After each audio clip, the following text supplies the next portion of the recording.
ஆயர்பாடி மாளிகையில் தாய்மடியில் கன்றினை போல் மாயக்கண்ணன் தூங்குகின்றான் தாலேலோ.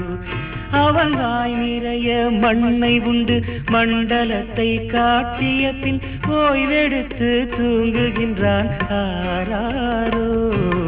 ஓய்வெடுத்து தூங்குகின்றான் ஆராரோ. ஆயர்பாடி மாளிகையில் தாய்மடியில் கன்றினை போல் மாயக்கண்ணன் தூங்குகின்றான் தாலேலோ.